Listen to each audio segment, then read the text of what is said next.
മാതാപിതാക്കളെ, സഹോദരി സഹോദരങ്ങളെ, കുഞ്ഞുങ്ങളെ, എനിക്ക് തോന്നുന്നു ഞാനിത് മൂന്നാമത്തെ പ്രാവശ്യമാണ് ഈ പള്ളിയിലോട്ട് വരുന്നത്. ഒരിക്കലൊരു ദുഃഖവെള്ളിയാഴ്ച ധ്യാനത്തിന് ഞാൻ ഈ പള്ളിയിൽ വന്നിട്ടുണ്ട്. അത് കഴിഞ്ഞ് പരീക്ഷയ്ക്ക് തയ്യാറെടുക്കുന്ന കുഞ്ഞുങ്ങൾക്ക് ഒരു ക്ലാസ്സിന് വേണ്ടി ഒരിക്കൽ ഞാൻ ഈ ദേവാലയത്തിൽ വന്നിട്ടുണ്ട്. സുവിശേഷ പ്രസംഗവുമായി ബന്ധപ്പെട്ട് ഞാൻ ആദ്യമായിട്ടാണ് ഈ ദേവാലയത്തിലേക്ക് വരുന്നത്. പരിശുദ്ധ ഗീവർഗീസ് സഹദായുടെ ഓർമ്മയിലും മധ്യസ്ഥതയിലും ഈ ഇടവകയും ലോകമെങ്ങും ആയിരിക്കുന്ന ഈ കാലഘട്ടത്തിൽ ഈ ദേവാലയത്തിലേക്ക് ദൈവത്തിൻ്റെ വചനവുമായി വരുന്നതിൽ ഏറെ സന്തോഷമുണ്ട്. പെരുന്നാളുകളും കൺവെൻഷനുകളും പ്രദക്ഷിണങ്ങളുമൊക്കെ വേണോ എന്ന് ഒരുപാട് പേർ ചോദിക്കുന്ന ഒരു കാലഘട്ടത്തിലാണ് നമ്മൾ ജീവിക്കുന്നത്. ഇതിൻ്റെയൊക്കെ ആവശ്യമുണ്ടോ എന്ന് ആൾക്കാർ ചോദിച്ചു തുടങ്ങിയ ഒരു കാലഘട്ടത്തിലാണ് നമ്മൾ ജീവിക്കുന്നത്. ഈ ചോദ്യങ്ങൾ നല്ലതാണ്, ചോദ്യങ്ങൾ ചോദിക്കണ്ട എന്നാരും പറയുന്നില്ല. പക്ഷേ ചില ചോദ്യങ്ങൾ നമ്മളെ ആകെ ആശയക്കുഴപ്പത്തിലാക്കും. ഹവ്വയുടെ അടുക്കൽ പിശാച് ചെന്ന് ഒരു ചോദ്യമേ ചോദിച്ചുള്ളൂ. എന്തായിരുന്നു ആ ചോദ്യം? തോട്ടത്തിലെ യാതൊരു വൃക്ഷത്തിൻ്റെ ഫലവും തിന്നരുതെന്ന് ദൈവം വാസ്തവമായി കൽപ്പിച്ചിട്ടുണ്ടോ? വാസ്തവമായി കൽപ്പിച്ചിട്ടുണ്ടോ എന്ന് പറയുന്ന ആ വാക്ക് അണ്ടർലൈൻ ചെയ്യണം. ഈ പെരുന്നാളുകളൊക്കെ ആചരിക്കണമെന്ന് ദൈവം വാസ്തവമായി കൽപ്പിച്ചിട്ടുണ്ടോ? വിശുദ്ധന്മാരുടെ ഓർമ്മ കൊണ്ടാടണമെന്ന് ദൈവം വാസ്തവമായി കൽപ്പിച്ചിട്ടുണ്ടോ? ഇത്തരം ചില ചോദ്യങ്ങളൊക്കെ കേൾക്കുമ്പോൾ പലപ്പോഴും നമ്മളാകെ ആശയക്കുഴപ്പത്തിലാകാറുണ്ട്. അതുകൊണ്ട് നമ്മുടെ പിതാക്കന്മാരുടെ സംസ്കാരത്തിലും അവരുടെ പാരമ്പര്യത്തിലും അടിയുറച്ചു നിൽക്കുക എന്നുള്ളതാണ് നമുക്ക് ചെയ്യാൻ സാധിക്കുന്ന ഒരു കാര്യം. നമുക്ക് മുമ്പേ പെരുന്നാൾ ആചരിച്ച, നമുക്ക് മുമ്പേ പ്രദക്ഷിണത്തിലൂടെ നടന്നുപോയ മുൻ തലമുറയാണ് ശാന്തമായി ഇന്ന് ഈ ദേവാലയത്തോട് ചേർന്നുള്ള സെമിത്തേരിയിൽ അന്തി ഉറങ്ങുന്നത്. ഇതൊക്കെ അനുഷ്ഠിച്ചതുകൊണ്ട് അവരുടെ ജീവിതത്തിൽ യാതൊരു കുറവും ദൈവം തമ്പുരാൻ വരുത്തിയിട്ടില്ല. എൻ്റെ പിതാക്കന്മാരുടെ ജീവിതത്തിൽ യാതൊരു കുറവും സംഭവിച്ചിട്ടില്ലെങ്കിൽ എൻ്റെ ജീവിതത്തിലും ഇത് അനുഗ്രഹമായി തീരും എന്ന ഉറച്ച ബോധ്യത്തോടുകൂടി നമ്മുടെ ജീവിതത്തെ മുന്നോട്ട് കൊണ്ടുപോകുവാൻ കഴിയണം. പെരുന്നാളുകളുടെ ഏറ്റവും വലിയൊരു സന്തോഷമെന്ന് പറയുന്നത് ചെറുപ്പക്കാരെയും കുഞ്ഞുങ്ങളെയും ഒക്കെ ദേവാലയത്തോട് ചേർത്ത് നിർത്താൻ സാധിക്കുന്നു എന്നുള്ളതാണ്. അപ്പം അവർ കാലത്തിൻ്റെതായ ചില മാറ്റങ്ങളൊക്കെ സംഭവിക്കുന്നുണ്ട്. അവർ ചിലപ്പം ഒന്ന് ഡാൻസൊക്കെ കളിച്ചെന്നിരിക്കും, കുറച്ച് ബലൂണുകളൊക്കെ പുറത്തു നിന്നിരിക്കും, ചില കാര്യങ്ങളൊക്കെ അവരുടേതായ രീതിയിൽ ചെയ്തെന്നിരിക്കും. എങ്കിൽ പോലും ഈ കുഞ്ഞുങ്ങളെ ദേവാലയത്തോട് നമ്മൾ ചേർത്ത് നിർത്തേണ്ട കാലഘട്ടമാണ് നമ്മൾ ഇന്ന് ജീവിക്കുന്ന ഒരു കാലഘട്ടം. എനിക്കിത് വളരെ സന്തോഷം തോന്നി ഇവിടുത്തെ ഗായക സംഘത്തെ കണ്ടപ്പോൾ. ഞാൻ ഈ സൺഡേ സ്കൂളിൻ്റെയൊക്കെ അധ്യാപക കോൺഫറൻസിനൊക്കെ പോകുമ്പം എപ്പോഴും ആവശ്യപ്പെടുന്ന ഒരു കാര്യമാണ് സൺഡേ സ്കൂളിലെ ചെറിയ പ്രായത്തിലുള്ള കുഞ്ഞുങ്ങളെ ഉൾപ്പെടുത്തി ഗായക സംഘം നമ്മൾ രൂപീകരിക്കണം. അതുകൊണ്ട് രണ്ട് പ്രയോജനങ്ങളാണ്. ഈ കുഞ്ഞുങ്ങൾ പാട്ട് പഠിക്കാൻ വേണ്ടി ശനിയാഴ്ച വൈകുന്നേരമെങ്കിലും ദേവാലയത്തിലേക്ക് വരും. ഈ കുഞ്ഞുങ്ങൾ ഈ ആരാധനാ ഗീതങ്ങൾ പഠിക്കും. ചെറിയ പ്രായത്തിൽ അവർ പഠിക്കുന്ന ആരാധനാ ഗീതങ്ങളും ആരാധനയുടെ സംസ്കാരവും വലുതായാലും അവരുടെ ജീവിതത്തിൽ നിന്ന് അത് വിട്ടുപോവുകയില്ല. ഞാൻ അച്ഛനോട് ചോദിച്ചു, ഇതിൻ്റെ ലൈവ് ഉണ്ടോ, എൻ്റെ ഫാമിലിക്കൊക്കെ ഒന്ന് അയച്ചു കൊടുക്കാൻ വേണ്ടിയാണ്. അച്ഛൻ പറഞ്ഞു ഇത് റെക്കോർഡ് ചെയ്തിട്ട് പിന്നീടാണ് ഇടുന്നതെന്ന് പറഞ്ഞു. എന്തായാലും ഈ ഗായക സംഘത്തെയും അതിന് നേതൃത്വം കൊടുക്കുന്നവരെയും ആദ്യമായി അഭിനന്ദിക്കാൻ ഞാൻ ആഗ്രഹിക്കുകയാണ്. എൻ്റെ വളരെ അടുപ്പമുള്ള ഒരു പുരോഹിതനുണ്ട്. കത്തോലിക്ക സഭയിലെ ഒരു പുരോഹിതനാണ്. അദ്ദേഹം ഒരു പാശ്ചാത്യ രാജ്യത്താണ് പുരോഹിതനായി സേവനം അനുഷ്ഠിക്കുന്നത്. അച്ഛൻ പറയുകയായിരുന്നു, പാശ്ചാത്യ രാജ്യങ്ങളിൽ കുഞ്ഞുങ്ങളെ ദേവാലയത്തിലേക്ക് കൊണ്ടുവരുന്നത് മാമോദീസ മുക്കാൻ കൊണ്ടുവരും. കാരണം കാത്തലിക് സ്കൂളിൽ ചേർക്കണമെങ്കിൽ മാമോദീസ നിർബന്ധമാണ്. ഈ മാമോദീസ സർട്ടിഫിക്കറ്റ് കിട്ടി സ്കൂളിൽ ചേർന്ന് കഴിഞ്ഞാൽ പിന്നെ അവർ ദേവാലയത്തിലോട്ട് വരുന്നത് കത്തോലിക്ക സമ്പ്രദായം അനുസരിച്ച് ആദ്യ കുർബാന കൊള്ളാൻ വേണ്ടി വരും. പിന്നെ വിവാഹത്തിന് ദേവാലയത്തിലേക്ക് വരികയില്ല. മരിച്ചു കഴിഞ്ഞാൽ പോലും ഈ കുഞ്ഞുങ്ങളുടെ മൃതശരീരം ദേവാലയത്തിലേക്ക് കൊണ്ടുവരാൻ സാധിക്കാറില്ല. ദേവാലയവുമായി പൂർണ്ണമായി നമ്മുടെ കുഞ്ഞുങ്ങൾ അകന്നു പോകുന്ന ഒരു പാശ്ചാത്യ സംസ്കാരം നമ്മുടെ ഇടവകകളെ ബാധിക്കാതിരിക്കണമെങ്കിൽ നമ്മുടെ കുഞ്ഞുങ്ങളെ സ്നേഹത്തോടുകൂടി ചേർത്ത് നിർത്താൻ നമുക്ക് കഴിയണം. അത് കാണുന്നതിൽ ഏറെ സന്തോഷമുണ്ട്. പിന്നെ കുഞ്ഞുങ്ങളുടെ എണ്ണം കുറവായത്, പൊതുവേ കുഞ്ഞുങ്ങളുടെ എണ്ണം ഇപ്പം കുറവാണ്. ഈ നമ്മുടെ സുറിയാനി ക്രിസ്ത്യാനികളുടെയൊക്കെ പോപ്പുലേഷൻ ഗ്രോത്ത് എന്ന് പറയുന്നത് നെഗറ്റീവിലേക്ക് പോയിക്കൊണ്ടിരിക്കുന്ന ഒരു കാലഘട്ടം. ഒരു ഭാര്യയ്ക്കും ഭർത്താവിനും ഒരു കുഞ്ഞു പോലും ഇല്ലാത്ത ഒരു കാലഘട്ടത്തിലേക്കാണ് നമ്മൾ കടന്നു വന്നുകൊണ്ടിരിക്കുന്നത്. അതിനെക്കുറിച്ചൊക്കെ വളരെ ഗൗരവതരമായി നമ്മൾ ആലോചിക്കേണ്ട ഒരു കാലഘട്ടം കൂടിയാണ്.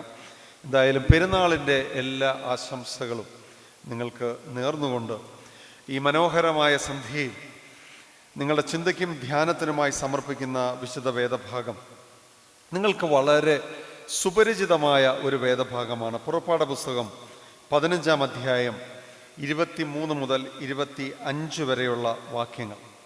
പുറപ്പാട് പുസ്തകം 15-ാം അധ്യായം 23 മുതൽ 25 വരെയുള്ള വാക്യങ്ങൾ. മാറായിലെത്തിയാറെ മാറായിലെ വെള്ളം കുടിപ്പാൻ അവർക്ക് കഴിഞ്ഞില്ല. അത് കയ്പുള്ളതായിരുന്നു. അതുകൊണ്ട് അതിന് മാറ എന്ന് പേരിട്ടു. അപ്പോൾ ജനം ഞങ്ങൾ എന്തു കുടിക്കുമെന്ന് പറഞ്ഞ് മോശയുടെ നേരെ പിറുപിറുത്തു. അവൻ യഹോവയോട് അപേക്ഷിച്ചു. യഹോവ അവന് ഒരു വൃക്ഷം കാണിച്ചു കൊടുത്തു. അവനത് വെള്ളത്തിലിട്ടപ്പോൾ വെള്ളം മധുരമായി തീർന്നു. യഹോവ അവന് ഒരു വൃക്ഷം കാണിച്ചു കൊടുത്തു. അത് വെള്ളത്തിലിട്ടപ്പോൾ വെള്ളം മധുരമായി തീർന്നു. നമ്മുടെ പാട്ടുകളിലൊക്കെ നമ്മൾ നിരന്തരം പാടുന്ന ഒരു വേദഭാഗം കൂടിയാണിത്. നമ്മൾ പാടും, മാറായുണ്ടീ മരുവതിൽ സാരമില്ല, മാറായിൻ നാഥനാം യേശു എന്ന് നമ്മൾ പാടാറുണ്ട്. മാറായിലെ വെള്ളത്തെ മധുരമാക്കുന്ന ഒരു ദൈവത്തെക്കുറിച്ച് നമ്മുടെ ചിന്തയിലും നമ്മുടെ ധ്യാനത്തിലും നമ്മുടെ പാട്ടുകളിലുമൊക്കെ നമ്മൾ നിരന്തരം ധ്യാനിക്കുന്ന ഒരു വേദഭാഗമാണ്. പുറപ്പാട് പുസ്തകം 15-ാം അധ്യായം ആരംഭിക്കുന്നത് മോശയുടെ സങ്കീർത്തനത്തിലാണ്. നിങ്ങൾ ആ വേദപുസ്തകം കയ്യിലുണ്ടെങ്കിൽ വായിക്കേണ്ട, ഒന്ന് നോക്കിക്കഴിഞ്ഞാൽ നിങ്ങൾക്കറിയാം. മോശയും ഇസ്രായേൽ മക്കളും അന്ന് യഹോവയ്ക്ക് സങ്കീർത്തനം പാടി ചൊല്ലിയത് എന്തെന്നാൽ എന്ന് പറഞ്ഞിട്ട് മോശയുടെ സങ്കീർത്തനത്തെ കൊണ്ടാണ് ഈ വേദഭാഗം, ഈ അധ്യായം ആരംഭിക്കുന്നത്. എപ്പോഴാണ് മനുഷ്യർ പാട്ട് പാടുന്നത്? ഈ അധ്യായത്തെക്കുറിച്ച് പറയുന്നത് this is the beginning of Hebrew poetry. എബ്രായ കവിതയുടെ ആരംഭമെന്ന് പറയുന്നത് ഈ വേദപുസ്തക ഭാഗമാണെന്നാണ് പറയുന്നത്.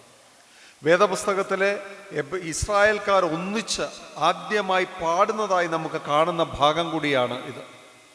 മോശയുടെ ഗീതം. എപ്പോഴാണ് മനുഷ്യർ പാട്ട് പാടുന്നത്?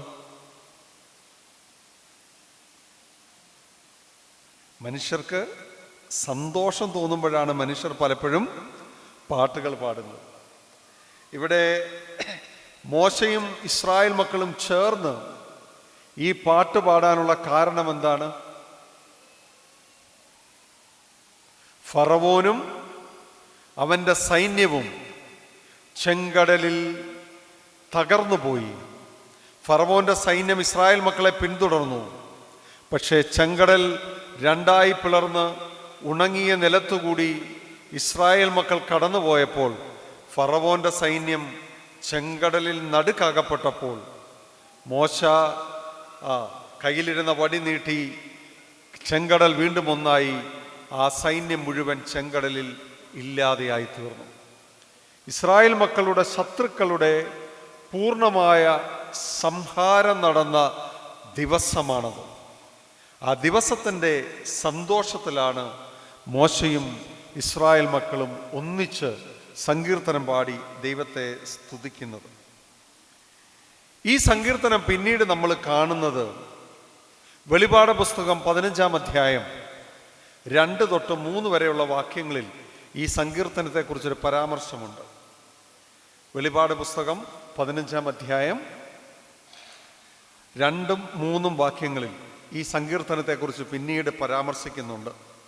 അവിടെ പറയുന്ന മനോഹരമായ ഒരു സങ്കല്പമാണ്, പളുങ്ക് കടലിൻ്റെ തീരത്ത് ദൈവത്തിൻ്റെ വാദ്യോപകരണങ്ങൾ പിടിച്ചുകൊണ്ട് നിൽക്കുന്ന വിശുദ്ധർ ആലപിക്കുന്നത് മോശയുടെ പാട്ടും കുഞ്ഞാടിൻ്റെ പാട്ടുമാണ്. നമ്മൾ പാടല്ലേ, പളുങ്ക് നദീതീരെ എന്ന് നമ്മുടെ പാട്ടുകളിൽ പാടാറല്ലേ? വെളിപാട് പുസ്തകത്തിൽ പറയുന്ന ഈ പളുങ്ക് കടലിൻ്റെ തീരത്ത് വിശുദ്ധന്മാരുടെ സംഘം വാദ്യ ഉപകരണങ്ങളോടുകൂടി ആലപിക്കുന്ന മനോഹരമായ ഗാനമെന്ന് പറയുന്നത് മോശയുടെ പാട്ടും കുഞ്ഞാടിൻ്റെ പാട്ടുമാണ്. മോശയുടെ പാട്ട് പാടുന്നത് ഫറവോന്റെ സൈന്യത്തിൽ നിന്നുള്ള സമ്പൂർണമായ വിമോചനത്തിൻ്റെ ഓർമ്മയ്ക്കാണ്.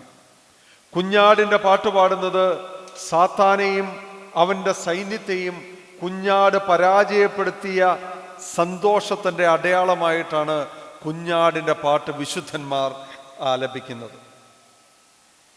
ഈ പാട്ടൊക്കെ കഴിഞ്ഞ് സന്തോഷിച്ച് യാത്ര തുടർന്ന് കേവലം 50 കിലോമീറ്റർ മാത്രം കഴിഞ്ഞപ്പോഴാണ് ഇസ്രായേൽ ജനം മോശയോട് പിറുപിറുക്കുന്നത്. 50 കിലോമീറ്റർ എന്ന് പറഞ്ഞാൽ വലിയ ദൂരമാണോ? ഇവിടുന്ന് എനിക്ക് തോന്നുന്നു കാരിച്ചാലൂന്ന് കോട്ടയം വരെ ഏകദേശം 44 കിലോമീറ്ററേ ഉള്ളൂ. പരുമല പദയാത്രയ്ക്ക് നമ്മൾ എത്രയോ കിലോമീറ്ററുകൾ ആൾക്കാർ നടന്നു വരുന്നത്. ഇത് കേവലം 50 കിലോമീറ്റർ ദൂരം കഴിഞ്ഞപ്പോൾ ചെങ്കടൽ പിളർത്തിയ കാര്യം ജനം മറന്നുപോയി. ചെങ്കടലിലെ വെള്ളം രണ്ടായി നിന്ന് മതില് പോലെ നിന്ന് ഉണങ്ങിയ നിലത്തുകൂടി കടന്നുപോയ കാര്യം ജനം മറന്നുപോയി. അവരെ വഴി നടത്തിയ, അവരെ പിന്തുടർന്ന ഫറവോന്റെ സൈന്യത്തെ നടുക്കടലിൽ മുക്കിക്കളഞ്ഞ ദൈവത്തിൻ്റെ സ്നേഹത്തെക്കുറിച്ച് ഇസ്രായേൽ മക്കൾ മറന്നുപോയി. എത്ര കിലോമീറ്റർ കഴിഞ്ഞപ്പം? കേവലം 50 കിലോമീറ്റർ കഴിഞ്ഞപ്പം ഇസ്രായേൽ മക്കൾ മറന്നുപോയി. നമ്മുടെയൊക്കെ ജീവിതത്തിൽ നമ്മൾ ഏറ്റവും കൂടുതൽ വിസ്മരിച്ചു പോകുന്ന എന്ത് കാര്യമാണെന്നറിയാമോ? നമ്മുടെയൊക്കെ ജീവിതത്തിൽ ദൈവം തരുന്ന അനുഗ്രഹങ്ങളെയാണ് നമ്മൾ ഏറ്റവും പെട്ടെന്ന് വിസ്മരിച്ചു പോകുന്നത്. നമുക്കൊരു അസുഖം വരുന്ന സമയത്ത് നമ്മൾ എല്ലാവരോടും പറയും, അല്ലെങ്കിൽ വാട്സപ്പ് മെസ്സേജ് അയക്കും, എനിക്ക് വേണ്ടി ഒന്ന് പ്രാർത്ഥിക്കണേ. ആശുപത്രിയിൽ ചെല്ലുമ്പോൾ കാണുന്നവരോട് എല്ലാവരോടും നമ്മൾ പറയും, എനിക്ക് വേണ്ടി ഒന്ന് പ്രാർത്ഥിക്കണേ. ആ സമയത്ത് നമ്മളെ ചികിത്സിക്കുന്ന എല്ലാ ഡോക്ടർമാർക്ക് വേണ്ടി നമ്മൾ പ്രാർത്ഥിക്കും, ദൈവമേ ആ ഡോക്ടർ ഓപ്പറേഷൻ തിയേറ്ററിൽ കയറുന്ന സമയത്ത് അവിടുന്ന് ആ ഡോക്ടറുടെ കൂടെ ഓപ്പറേഷൻ തിയേറ്ററിൽ പ്രവേശിക്കണമേ. എന്നെ ശുശ്രൂഷിക്കുന്ന ഡോക്ടർമാരുടെ കൂടെ അവിടുന്ന് ഉണ്ടായിരിക്കണമേ. ആശുപത്രി കിടക്കയിൽ ഓരോ നിമിഷവും നമ്മൾ ദൈവത്തിൻ്റെ സാന്നിധ്യത്തിലാണ്, ദൈവത്തോട് ഹൃദയം നുറുങ്ങി പ്രാർത്ഥിക്കുന്ന അനുഭവത്തിലാണ്. പക്ഷെ ഈ രോഗമൊക്കെ സൗഖ്യമായി വീട്ടിലെത്തിക്കഴിഞ്ഞ് നമ്മൾ എത്ര പേർ നമ്മൾ കടന്നു വന്ന വഴികളെ ഓർക്കുന്നുണ്ട്? നമ്മൾ എത്ര പേർ നമുക്ക് വേണ്ടി അന്ന് പ്രാർത്ഥിച്ച മനുഷ്യരെ ഓർത്ത് പ്രാർത്ഥിക്കുന്നുണ്ട്? നമ്മൾ എത്ര പേർ നമ്മളെ ശുശ്രൂഷിച്ച നഴ്സുമാരെയും ഡോക്ടർമാരെയും ഓർക്കുന്നുണ്ട്? നമ്മളിൽ എത്ര പേർ നമ്മളുടെ യൂറിനൊക്കെ എടുത്തുകൊണ്ട് പോയ ആ ഹോസ്പിറ്റലിലെ അറ്റൻഡേഴ്സ് ഉണ്ടല്ലോ, നമ്മുടെ വീൽ ചെയർ തള്ളി നമ്മളെ ആ ഓപ്പറേഷൻ തിയേറ്ററിലോട്ടും തിരിച്ചുമൊക്കെ കൊണ്ടുവന്ന മനുഷ്യരുണ്ടല്ലോ, ആ മനുഷ്യരെ ഓർത്ത് പ്രാർത്ഥിക്കുന്നുണ്ട്. നമ്മൾക്ക് വേണ്ടി ബലിയർപ്പിച്ച പുരോഹിതന്മാരുണ്ട്. നമ്മുടെ പേര് അച്ഛൻ്റെ എഴുതി കൊടുക്കും, അച്ഛാ പ്രാർത്ഥിച്ചോണേ. ബലി അർപ്പിക്കുന്ന സമയത്ത് നമ്മുടെ പുരോഹിതർ നമുക്ക് വേണ്ടി പ്രാർത്ഥിക്കുന്നുണ്ട്. പക്ഷെ അനുഗ്രഹങ്ങൾ ലഭിച്ച ശേഷം നമ്മളിൽ എത്ര പേർ ആ അനുഗ്രഹത്തെ ഓർത്ത്, ആ പ്രതിസന്ധി ഘട്ടത്തിൽ നമ്മളെ താങ്ങിയ മനുഷ്യരെ ഓർത്ത് ദൈവത്തോട് നന്ദി പറയുന്നുണ്ട്, അവരെ ഓർത്ത് പ്രാർത്ഥിക്കുന്നുണ്ട്. സന്തോഷത്തിൽ സങ്കീർത്തനം പാടുകയും പ്രതിസന്ധികളിൽ പിറുപിറുക്കുകയും ചെയ്യുന്നതല്ല ദൈവസ്നേഹം. സന്തോഷത്തിൽ സങ്കീർത്തനം പാടുകയും പ്രതിസന്ധികളിൽ പിറുപിറുക്കുകയും ചെയ്യുന്നതല്ല ക്രിസ്തീയ ജീവിതം. Christian life is not a bed of roses. റോസാപ്പൂ വിരിച്ച് നമ്മളെ വഴി നടത്തുന്ന ഒരു പാതയല്ല ക്രിസ്തീയ ജീവിതം എന്ന് പറയുന്നത്. ക്രിസ്തു നമ്മളെ സ്നേഹത്തോടു കൂടി ഓർമ്മിപ്പിക്കുന്നുണ്ട്, ഒരുവൻ എന്നെ അനുഗമിക്കാൻ ഇച്ഛിച്ചാൽ തൻ്റെ ക്രൂശ് എടുത്ത് എന്നെ അനുഗമിക്കട്ടെ. ക്രിസ്തുവിനെ അനുഗമിക്കാൻ ആഗ്രഹിക്കുന്നുവെങ്കിൽ റോസാപ്പൂ വിരിച്ച വഴികളിലൂടെ നമുക്ക് സഞ്ചരിക്കാമെന്ന് വിചാരിക്കരുത്. നമ്മുടെ ജീവിതത്തിൽ പ്രതിസന്ധികൾ വരും. 3 ദിവസം നമ്മൾ മരുഭൂമിയിൽ കൂടി നടന്ന് ദാഹിച്ച് ചെല്ലുമ്പോൾ കാണുന്ന വെള്ളം കയ്പുള്ള വെള്ളമാകാം. It can happen in our life. നമ്മുടെ ജീവിതത്തിൽ അത് സംഭവിക്കാം. അതും ദൈവത്തിൻ്റെ ഇഷ്ടമാണെന്ന് കരുതുകയും ദൈവത്തിൽ ഉറച്ച് വിശ്വസിക്കുകയും വേണം. ഈ വെള്ളം കയ്പുള്ളതാണ്. പക്ഷേ ഈ കയ്പുള്ള വെള്ളത്തെ മധുരമാക്കി മാറ്റുവാൻ തക്കവണ്ണം ഒരു കൊമ്പ് ദൈവം, ഒരു മരത്തിൻ്റെ കൊമ്പ് ദൈവം നമുക്ക് വേണ്ടി കരുതിയിട്ടുണ്ട് എന്നൊരു ആത്മവിശ്വാസം നമ്മുടെ ക്രിസ്തീയ ജീവിതത്തിൽ വേണം. പ്രതിസന്ധികൾ നമ്മുടെ ജീവിതത്തിൽ ഉണ്ടാകാം. ഞാൻ 2021 എൻ്റെ ജോലി നിർത്തി നാട്ടിലേക്ക് വന്നത്. അതിനുശേഷം പല പല പ്രതിസന്ധികൾ, അപകടങ്ങൾ, ഇതൊക്കെ നമ്മുടെ ജീവിതത്തിലുണ്ടായി. പക്ഷെ ആ പ്രതിസന്ധികളെയൊക്കെ അതിജീവിക്കാനുള്ള ദൈവകൃപയും ദൈവം നമുക്ക് തരും. ദൈവമേ, ഈ പ്രതിസന്ധികളിൽ അവിടുന്ന് തന്നെ ഉപേക്ഷിക്കരുതേ എന്നൊരു പ്രാർത്ഥന മാത്രമാണ് നമ്മുടെ ജീവിതത്തിൽ ഉണ്ടാവേണ്ടത്. വിശ്വാസ ജീവിതത്തിൽ നമ്മൾ പലപ്പോഴും ആഗ്രഹിക്കുന്നത് ഇമ്മീഡിയറ്റ് ഗ്രാറ്റിഫിക്കേഷൻ ഓഫ് നീഡ്സ്. നമ്മുടെ ആവശ്യങ്ങൾ അന്നേരം സാധിച്ചു കിട്ടണം. നമ്മുടെ കാലഘട്ടത്തിൽ കുഞ്ഞുങ്ങളൊക്കെ നേരിടുന്ന ഒരു പ്രശ്നമാണ്, വൈകുന്നേരം 7 മണിയാവുമ്പം ഏതെങ്കിലുമൊക്കെ ഒരു പരസ്യം കണ്ടു കഴിയുമ്പം കുഞ്ഞിന് തോന്നും ഫ്രൈഡ് ചിക്കൻ കഴിക്കണം. പരസ്യം കാണുമ്പോൾ തോന്നല. അപ്പം തന്നെ അപ്പനെയും അമ്മയും വിളിച്ചിട്ട് പറയും, എനിക്കിപ്പോൾ ഇത് വേണം. ഒരുപാട് മക്കളൊന്നുമില്ല, 1-2 കുഞ്ഞുങ്ങളെ ഉള്ളൂ.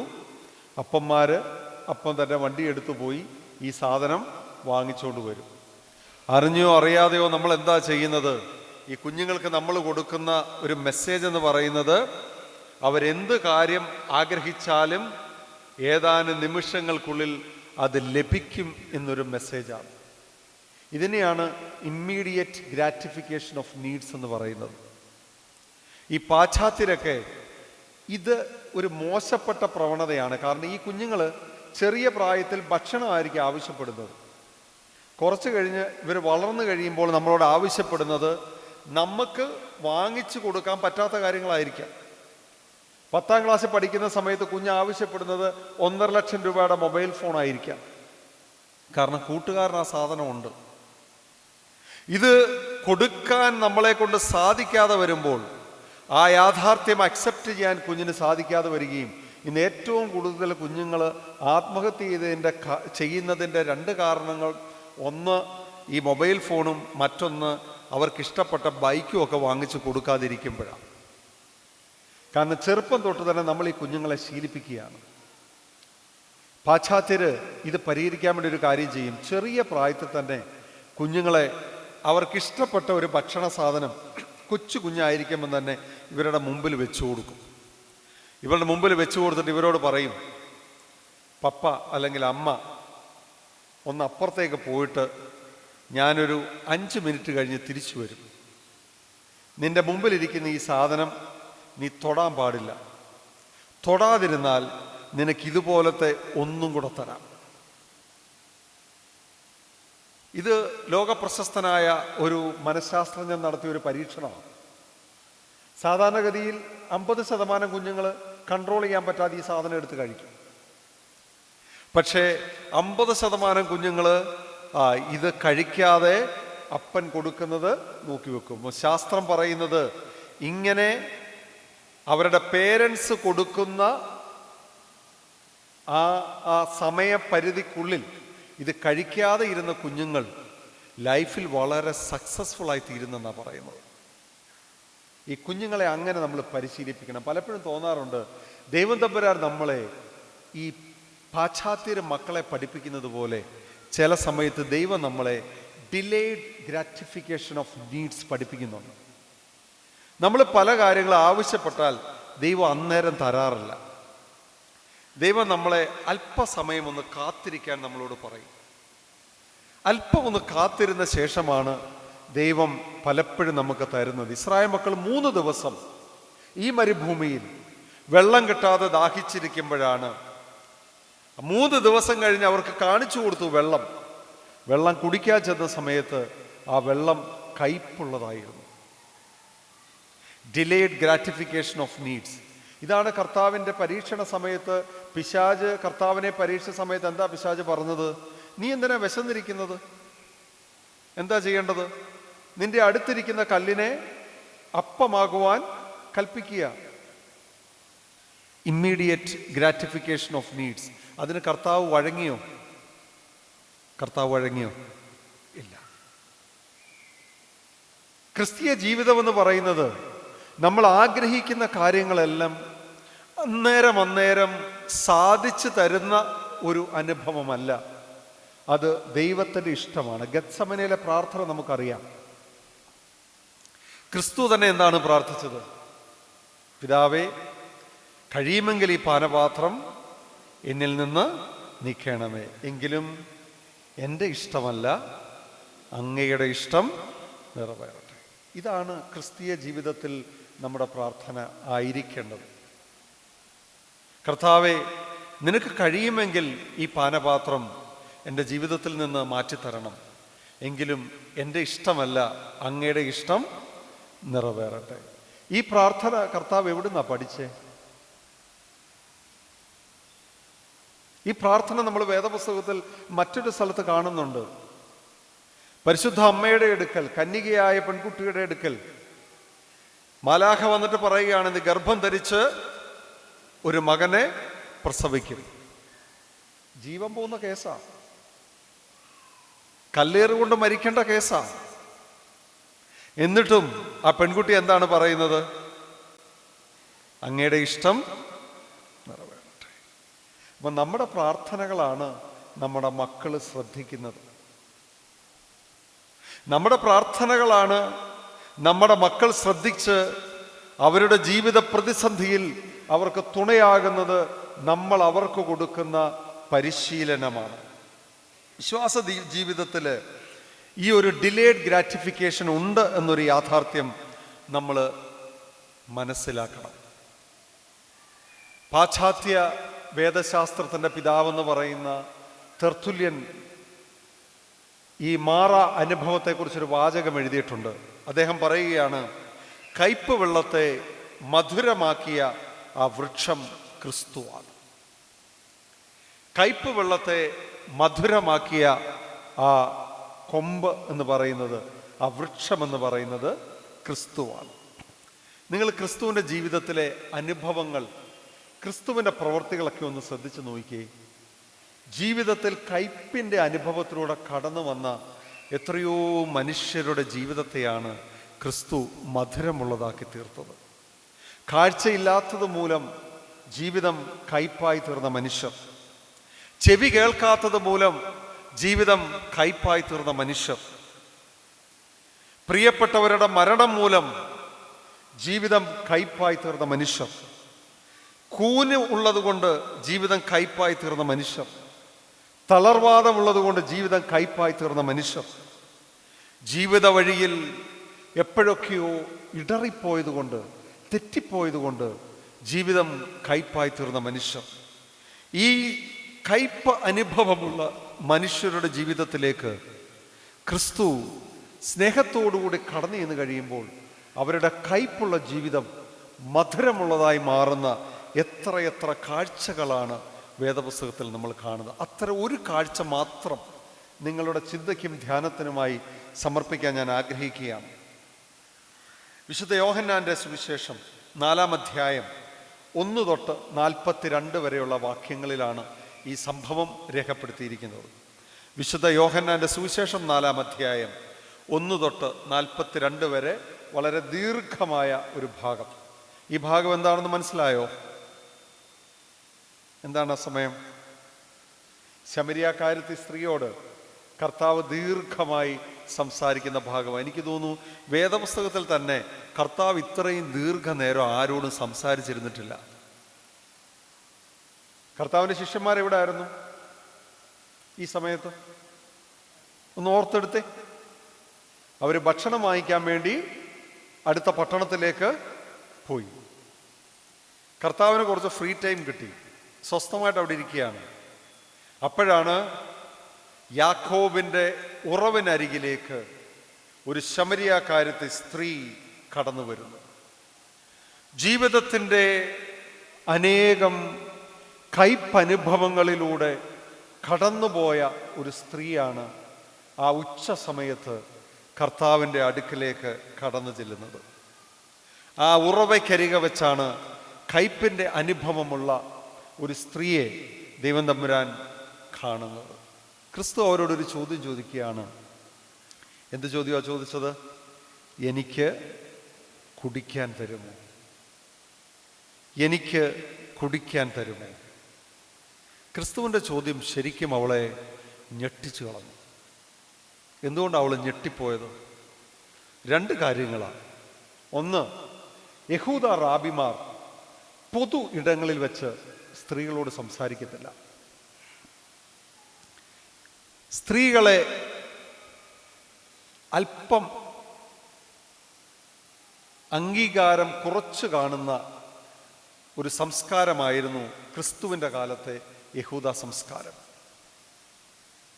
യഹൂദ റാബിമാരുടെ ഒരു പ്രാർത്ഥനയുണ്ടെന്ന് പറയും.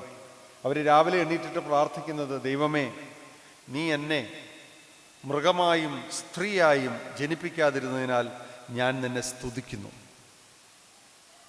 അപ്പോൾ ആ സമൂഹത്തിൽ സ്ത്രീകൾക്ക് കൊടുത്ത സ്ഥാനം എന്താണെന്ന് നിങ്ങൾ ആലോചിക്കണം. അവിടെയാണ് ക്രിസ്തു സ്ത്രീകളെ ചേർത്ത് നിർത്തിയത്. മാർത്തയെയും മറിയയെയും മഗ്ദലക്കാരത്തെ മറിയയെയും എത്രയോ സ്ത്രീകളാണ് ആ കാലഘട്ടത്തിൽ ക്രിസ്തുവിനോട് ചേർന്ന് നിന്നത്. ഈ സ്ത്രീ ഞെട്ടിപ്പോയ ഒന്നാമത്തെ കാര്യം, ഒരു യഹൂദ റാബി എന്നോട് സംസാരിക്കുന്നു. 2, അവൻ എന്നോട് കുടിക്കാൻ തരുമോ എന്ന് ചോദിക്കുന്നു. അതിൻ്റെ കാരണം ശമര്യക്കാരുമായി യാതൊരു തരത്തിലുള്ള സംസർഗവും വേണ്ട എന്ന് യഹൂദന്മാർ വിശ്വസിച്ച ഒരു കാലഘട്ടത്തിലാണ് ക്രിസ്തു ജീവിച്ചത്. എന്തായിരുന്നു ഇവർ തമ്മിലുള്ള പ്രശ്നം? നമ്മുടെ നാട്ടിലൊക്കെ പണ്ട് തൊട്ടുകൂടായ്മയും തീണ്ടിക്കൂടായ്മയൊക്കെ ഉണ്ടായിരുന്ന ഒരു കാലഘട്ടമാണ്. ഈ അൺടച്ചബിൾ ഒന്നും ആയിരുന്നില്ല ഈ ശമര്യക്കാര്. പക്ഷേ ശമര്യക്കാരും യഹൂദരും പരസ്പരം വെറുത്തിരുന്നു. നമുക്ക് വേണമെങ്കിൽ പറയാം, അങ്ങേയറ്റത്തെ വംശീയ വിദ്വേഷം പരസ്പരം പുലർത്തിയിരുന്ന 2 സമൂഹങ്ങളായിരുന്നു യഹൂദന്മാരും ശമര്യക്കാരും. ഏറ്റവും രസകരമായൊരു കാര്യമെന്ന് പറയുന്നത്, ഇവർ 2 പേരും, ഈ ശമര്യക്കാരെന്ന് പറയുന്ന കൂട്ടരും യഹൂദ പാരമ്പര്യത്തിൽ തന്നെയുള്ള ആൾക്കാരാണ്. ഈ സ്ത്രീ കർത്താവിനോട് പറയുന്നത് എന്താണ്? നമ്മുടെ പിതാവായ യാക്കോബിൻ്റെ കിണർ. ഏതാണ്? നമ്മുടെ പിതാവായ യാക്കോബിൻ്റെ ഉറവ. നമ്മുടെ പിതാവായ യാക്കോബ് യോസഫിന് കൊടുത്ത കിണറാണ്. അപ്പം രണ്ടുപേർക്ക് പിതാവ് ഒന്നാണ്. പിന്നെ എപ്പോഴാണ് ഇവർ തെറ്റിപ്പോയത്? ബാബേൽ പ്രവാസകാലത്ത് ഇസ്രായേൽ മക്കളിലെ വലിയൊരു ഭാഗത്തെ ബാബിലോണിലേക്ക് തടവുകാരായി പിടിച്ചുകൊണ്ടുപോയി. ഇസ്രായേൽ ജനതയിലെ കൊള്ളാവുന്ന ആൾക്കാരെയെല്ലാം, ആരോഗ്യമുള്ളവരെയെല്ലാം, ബുദ്ധിയുള്ളവരെയെല്ലാം, നമുക്ക് വേണമെങ്കിൽ പറയാം വിദ്യാഭ്യാസമുള്ളവരെയെല്ലാം, സൗന്ദര്യമുള്ളവരെയെല്ലാം, അങ്ങനെ നല്ലതെന്ന് തോന്നുന്ന ആൾക്കാരെ മുഴുവൻ ബാബിലോണിലേക്ക് പ്രവാസികളായി കൊണ്ടുപോയി, തടവുകാരായി കൊണ്ടുപോയി. വളരെ ചെറിയ ഒരു സമൂഹം മാത്രമാണ് അവിടെ ശേഷിച്ചത്. അവരെന്ത് ചെയ്തു? കാലം കഴിഞ്ഞപ്പോൾ അവര് മറ്റുള്ള ജാതികളിൽ നിന്ന് വിവാഹം കഴിച്ചു. പ്രവാസമൊക്കെ കഴിഞ്ഞ് യഹൂദന്മാർ തിരിച്ചെത്തിയ സമയത്ത് അവർ പറഞ്ഞു, നിങ്ങൾക്ക് പ്യൂരിറ്റി ഓഫ് ബ്ലഡ് ഇല്ല, രക്തവിശുദ്ധിയില്ല, വംശവിശുദ്ധിയില്ല. ബാബിലോണിയിൽ പോയിരുന്നെങ്കിലും യഹൂദന്മാര് അവര് പരസ്പരം മാത്രമേ വിവാഹബന്ധത്തിൽ ഏർപ്പെട്ടിരുന്നുള്ളൂ. അതുകൊണ്ട് അവര് പറഞ്ഞു, ഞങ്ങളും നിങ്ങളും തമ്മിൽ സംസർഗമില്ല. ഒന്നാമത്തെ വ്യത്യാസം അവിടെയാണ്. രണ്ട്, ഇവരുടെ വിശ്വാസ പ്രമാണങ്ങളിൽ മോശയുടെ പുസ്തകത്തിൽ എല്ലാ പുസ്തകവും ഇവർ അക്സെപ്റ്റ് ചെയ്തിരുന്നില്ല. ശമരിയക്കാർ ചില പുസ്തകങ്ങൾ മാത്രമേ അക്സെപ്റ്റ് ചെയ്തിരുന്നുള്ളൂ. ഗെറിസീം മലയിലാണ് ശമരിയക്കാർ ആരാധിച്ചിരുന്നത്. യഹൂദന്മാർ ആരാധിച്ചിരുന്നത് യെരുശലേമിലാണ്. ആരാധനയിൽ വ്യത്യാസം, സംസ്കാരത്തിൽ വ്യത്യാസം, വംശത്തിൽ വ്യത്യാസം. ഇത് വലിയൊരു സംഘർഷമായി മാറി.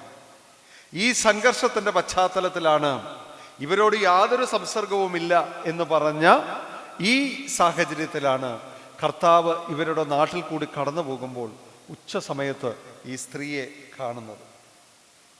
ഈ വംശീയ വിദ്വേഷമൊക്കെ മനുഷ്യജീവിതത്തെ കയ്പാക്കുമോ?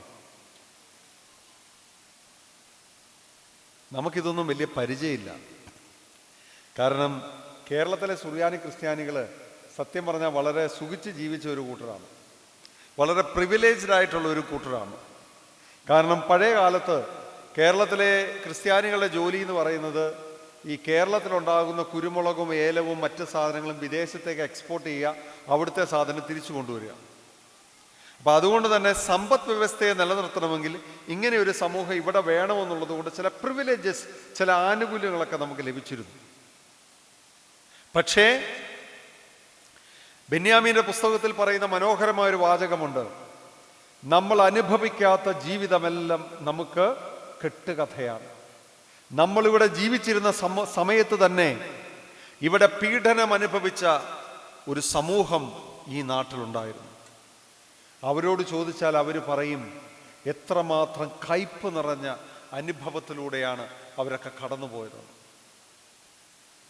നിങ്ങളൊക്കെ കുട്ടനാടിനടുത്ത് കിടക്കുന്ന ആൾക്കാരാണ്. കുട്ടനാടിൽ പണ്ട് മട ഉറക്കണമെങ്കിൽ എന്ത് ചെയ്യണമായിരുന്നു? ചില മനുഷ്യരെയൊക്കെ ജീവനോടെ വരമ്പിൽ കുഴിച്ചു മൂടിയിരുന്നു. ചങ്ങനാശ്ശേരി ചന്തയിൽ അടിമക്കച്ചവടം ഉണ്ടായിരുന്നു. ചങ്ങനാശ്ശേരിയിൽ, ദൂരെയല്ല, അടിമക്കച്ചവടം ഉണ്ടായിരുന്നു. അടിമകളെ വിൽക്കുന്ന ചന്തകൾ ഉണ്ടായിരുന്നു. കല്ലുമാലകൾ മാത്രം ധരിക്കാൻ അവകാശപ്പെട്ട ഒരു സമൂഹം ഇവിടെ ഉണ്ടായിരുന്നു. ഇന്ന് പലപ്പോഴും നമ്മൾ നോക്കുന്ന സമയത്ത് ആഫ്രിക്കക്കാരുടെയൊക്കെ പുസ്തകങ്ങളിലും നോവലുകളിലും കേരളത്തിലെ ദളിത് സമൂഹത്തിൽപ്പെട്ടവരുടെ പുസ്തകങ്ങളിലും നോവലുകളിലുമൊക്കെ ഈ കയ്പിൻ്റെ ചില അനുഭവങ്ങളുണ്ട്. ക്രിസ്തു അത്തരം വിവേചനങ്ങളെ കർശനമായി നിഷേധിച്ചിരുന്നു. അതുകൊണ്ടാണ് ക്രിസ്തു ഒരു നല്ല മനുഷ്യന്റെ ഉപമ പറഞ്ഞപ്പോൾ ആരുടെ ഉപമയാ പറഞ്ഞത്? ആരുടെ ഉപമയാ പറഞ്ഞത്? നല്ല ശമരിയക്കാരന്റെ കഥ. ആ ശമരിയക്കാരന്റെ മുമ്പിലത്തെ അഡ്ജക്റ്റീവ് എന്താണ്?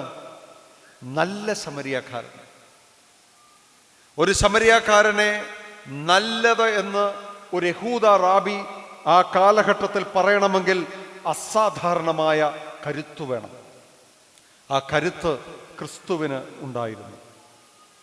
നമ്മുടെ സമൂഹത്തിൽ നമ്മുടെ തിരുമേനിമാര്, പരിശുദ്ധനായ പരിമല തിരുമേനിയും പത്രോസ് മാർ ഒസ്താത്യോസ് തിരുമേനിയും ഇത്തരം കയ്പ് നിറഞ്ഞ അനുഭവത്തിലൂടെ കടന്നു പോകുന്ന മനുഷ്യരെ ഒന്ന് സ്നേഹത്തോടെ ചേർത്ത് നിർത്താൻ ശ്രമിച്ചിട്ടുണ്ട്. നമ്മുടെ കാലഘട്ടം ആവശ്യപ്പെടുന്നു അത്തരം കയ്പ് പണ്ടത്തെ കാലത്തേക്കാൾ കൂടുതൽ ഇപ്പം നമുക്ക് ഈ വംശീയ വിദ്വേഷം എന്താണെന്നറിയാം. കാര്യം എന്താണെന്നറിയോ, നമ്മുടെ മക്കളൊക്കെ ഇപ്പം ഇംഗ്ലണ്ടിലും കാനഡയിലും ഓസ്ട്രേലിയയിലും ഒക്കെ പോകുന്ന സമയത്ത്, അവിടെ ചെല്ലുന്ന സമയത്ത് കേരളത്തിൽ അനുഭവിക്കാത്ത വംശീയ വിദ്വേഷം ചില സ്ഥലങ്ങളിലെങ്കിലും നമ്മളിപ്പോൾ അനുഭവിക്കുന്നുണ്ട്. അത്തരം അനുഭവങ്ങളിലൂടെ കടന്നു പോകുമ്പം നമുക്കിപ്പം അത് മനസ്സിലാവുന്നുണ്ട്. ഇത് നമ്മുടെ സമൂഹത്തിൽ നിലനിന്നിരുന്ന ഒരു യാഥാർത്ഥ്യമാണ്. ക്രിസ്തു നമ്മളോട് പറയുന്നു, അത്തരം മനുഷ്യരുടെ കയ്പുള്ള ജീവിതത്തിലേക്ക്, അവരുടെ ജീവിതത്തിലേക്ക് ഇടപെടാൻ നമുക്ക് ബാധ്യതയുണ്ട്. അവരുടെ ജീവിതത്തെ തൊടാൻ നമുക്ക് ബാധ്യതയുണ്ട്. ശമരിയ സ്ത്രീ ഒഴിച്ചു കൊടുത്ത വെള്ളം ക്രിസ്തു കൈകളിൽ ഇങ്ങനെ വാങ്ങിച്ച് ക്രിസ്തു കുടിച്ച സമയത്ത് എന്താ സംഭവിച്ചതെന്നറിയാമോ? ശമരിയയിലെ മനുഷ്യരെ അകറ്റി നിർത്തിയിരുന്ന ഒരു ദുഷിച്ച സംസ്കാരത്തിലേക്ക്, ശമരിയയുടെ മനുഷ്യരുടെ കയ്പ് നിറഞ്ഞ ജീവിതത്തിലേക്ക് ആ വെള്ളം ക്രിസ്തുവിൻ്റെ കൈകളിലേക്ക് വീണ സമയത്ത് ആ വെള്ളം, ആ മരത്തെ, മാറായിലെ മരം ആ കയ്പ് നിറഞ്ഞ വെള്ളത്തിൽ തൊട്ട് ആ വെള്ളത്തെ മധുരമാക്കി തീർത്തതുപോലെ ക്രിസ്തുവിൻ്റെ കൈകൾ ആ ശമരിയാക്കാരത്തെ സ്ത്രീ ഒഴിച്ചു കൊടുത്ത വെള്ളത്തെ സ്പർശിച്ചപ്പോൾ ആ വെള്ളം മധുരമുള്ളതായി തീർന്നു. അവരുടെ ജീവിതം മധുരമുള്ളതായി തീർന്നു. ഈ ശമരിയാക്കാരത്തെ സ്ത്രീ കയ്പ് നിറഞ്ഞ അനുഭവത്തിലൂടെ കടന്നു പോകുന്നതിനുള്ള മറ്റൊരു കാരണമെന്ന് പറയുന്നത് അവളുടെ സമൂഹം തന്നെ അവളെ പുറന്തള്ളിയിരുന്നു എന്നുള്ളതാണ്. അവളുടെ സമൂഹം തന്നെ അവളെ ഏത് സമയത്താണ് ആ സ്ത്രീ വെള്ളം കോരാൻ വന്നത്? വേദപുസ്തകം ഒന്ന് വായിക്കുന്ന പുസ്തകം കയ്യിലുള്ളവരൊന്ന് ഓടിച്ചു നോക്കി അറിയാം ഏത് സമയത്താണ് ആ സ്ത്രീ വെള്ളം കോരാൻ വന്നത്. 6 മണി നേരത്താണ്. നമ്മൾ ദുഃഖവെള്ളിയാഴ്ചയൊക്കെ 6 മണി നമസ്കാരമുണ്ട്. സമയം എത്ര മണിക്കാ? നമ്മുടെ സമയം എത്ര മണിക്കാ? ഏകദേശം ഉച്ചയ്ക്ക് 12 മണി സമയത്താണ്. സാധാരണ സ്ത്രീകൾ എപ്പോഴാണ് വെള്ളം കോരാൻ പോകുന്നത്? രാവിലെയാണ്. സ്ത്രീകൾ സാധാരണഗതിയിൽ ഒറ്റയ്ക്ക് വെള്ളം കോരാൻ പോകാറില്ല. അവര് ഒരു സംഘമായിട്ടാണ് വെള്ളം കോരാൻ പോകുന്നത്. പക്ഷേ ഈ ശമരിയാക്കാരത്തെ സ്ത്രീ കിണറിൻ്റെ അരികിലേക്ക് വന്നത് എപ്പോഴാണ്? നട്ടുച്ച സമയത്ത് ഏകയായി അവൾ യാക്കോബിൻ്റെ ഉറവയ്ക്കരികെ വന്നതിൻ്റെ കാരണം എന്താണ്? She was not socially acceptable. ആ സമൂഹത്തിൽ അവൾ ഒറ്റപ്പെട്ട ഒരു ജീവിതമാണ് നയിച്ചിരുന്നത്. മറ്റ് സ്ത്രീകളിൽ നിന്ന് വ്യത്യസ്തമായൊരു ആരെയും കാണാൻ അവൾ ആഗ്രഹിച്ചില്ല. ആരും അവളെ കാണാനും അവൾ ആഗ്രഹിച്ചില്ല. അതുകൊണ്ടാണ് അവൾ ഉച്ച സമയത്ത് ആ കിണറിൻ്റെ അരികിലേക്ക് വന്നത്. ഒറ്റപ്പെട്ട് ജീവിക്കുന്ന മനുഷ്യർ നമ്മുടെ സമൂഹത്തിലുണ്ടെങ്കിൽ അത് കയ്പുനീര് കുടിക്കുന്ന ജീവിതമാണ്. എത്രയോ വീടുകളിൽ ഒരു കിടക്കയിൽ കിടന്നുറങ്ങുന്ന ഭാര്യയും ഭർത്താവും ഒറ്റപ്പെട്ട ജീവിതമാണ് ജീവിക്കുന്നത്. ഇന്നലെ നമ്മൾ കുവൈറ്റിൽ നിന്നും സങ്കടകരമായൊരു വാർത്ത കേട്ടു. എത്രയോ വീടുകളിൽ മക്കൾ, അപ്പൻ്റെ അമ്മയും താമസിക്കുന്ന വീട്ടിലാണ് മക്കൾ താമസിക്കുന്നത്. പക്ഷേ യാതൊരു ബന്ധവുമില്ലാത്ത ജീവിതമാണ് ഈ മക്കളും അപ്പനും അമ്മയും തമ്മിൽ ജീവിക്കുന്നത്. ഒറ്റപ്പെട്ട ജീവിതം. ഞാൻ തിരുവനന്തപുരത്ത് സർക്കാർ സ്കൂളിലെ ഹെഡ് മാസ്റ്റർമാർക്കും ഹെഡ് മിസ്സസ്മാർക്കും ക്ലാസ് എടുക്കാൻ വേണ്ടി പോയി. ഞാൻ ചെന്ന സമയത്ത് എന്നോടൊപ്പം ക്ലാസ് എടുക്കാൻ വന്നത് ഒരു സൈക്കോളജിസ്റ്റാണ്. അപ്പോൾ ഞങ്ങൾ ഒന്നിച്ചിങ്ങനെ യാത്ര ചെയ്ത സമയത്ത് ഈ വിഷയങ്ങളൊക്കെ സംസാരിച്ചപ്പോൾ അദ്ദേഹം എന്നോടൊരു കാര്യം പറഞ്ഞു. ഞാൻ ആ നഗരം പറയുന്നില്ല, കേരളത്തിലെ ഒരു വലിയ നഗരത്തിലെ ഏറ്റവും പ്രശസ്തനായ ഒരു ഡോക്ടറാണ്. ആ ഡോക്ടർക്ക് ഒരേ ഒരു മകനേ ഉള്ളൂ. അപ്പോൾ ഈ സൈക്കോളജിസ്റ്റ് എന്നോട് പറയുകയാണ്, ആ മകനും അപ്പനും തമ്മിൽ സംസാരിച്ചിട്ട് 7 വർഷങ്ങളായി. അപ്പനും മകനും തമ്മിൽ സംസാരിച്ചിട്ട് 7 വർഷങ്ങളായി. അമ്മയാണ് അവരുടെ മീഡിയേറ്റർ. അപ്പൻ എന്തെങ്കിലും മകനെ അറിയിക്കാനുണ്ടെങ്കിൽ അമ്മ വഴി അറിയിക്കും. മകൻ എന്തെങ്കിലും അപ്പനെ അറിയിക്കാനുണ്ടെങ്കിൽ അമ്മ വഴി അറിയിക്കും. അവർ തമ്മിൽ സംസാരിക്കാറില്ല. കാരണം ഈ ഡോക്ടർ, മകനൊരു ഡോക്ടറാവാൻ ആഗ്രഹിച്ചു. പക്ഷേ മകനത് ഇഷ്ടമില്ലായിരുന്നു. അന്ന് അവർ തമ്മിൽ തുടങ്ങിയ ഒരു തർക്കം പിതൃപുത്ര ബന്ധം വിച്ഛേദിക്കുന്ന ഒരവസ്ഥയിലേക്ക് മാറി. നമ്മുടെ കുടുംബങ്ങളിൽ നമ്മൾ ഒന്നിച്ച് ഒരു വീട്ടിൽ താമസിക്കുന്നെങ്കിലും നമ്മുടെയൊക്കെ ജീവിതം കയ്പ് നിറഞ്ഞതാവാനുള്ള ഒരു കാരണം നമ്മളൊക്കെ ഒറ്റപ്പെട്ട ഒരു ജീവിതമാണ്.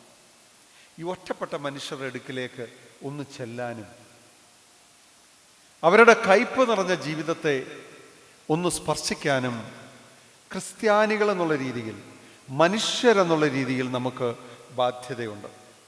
ഞാൻ മസ്കറ്റ് ജോലി ചെയ്യുന്ന സമയത്ത് ഒരു അനുഭവം നിങ്ങളോട് ഷെയർ ചെയ്യുകയാണ്. എൻ്റെ കുടുംബം നാട്ടിലോട്ട് വന്നു കഴിഞ്ഞ ഒരു സമയത്ത് ഞാൻ ഒരു റെസ്റ്റോറൻറ്റിൽ നിന്നാണ് രാവിലെ ഭക്ഷണം കഴിക്കുന്നത്. അപ്പോൾ എല്ലാ ദിവസവും രാവിലെ കോളേജിൽ പോകുന്നതിന് മുമ്പ് ഞാൻ ഭക്ഷണം കഴിക്കാൻ വേണ്ടി ചെല്ലും. അപ്പോൾ സ്ഥിരം കാണുന്ന ആൾക്കാരായി രാവിലെ വരുന്നത്. അവിടെ ഒരു മനുഷ്യൻ ഈ റെസ്റ്റോറൻറ്റിൽ ഭക്ഷണം കഴിക്കാൻ വേണ്ടി വരും.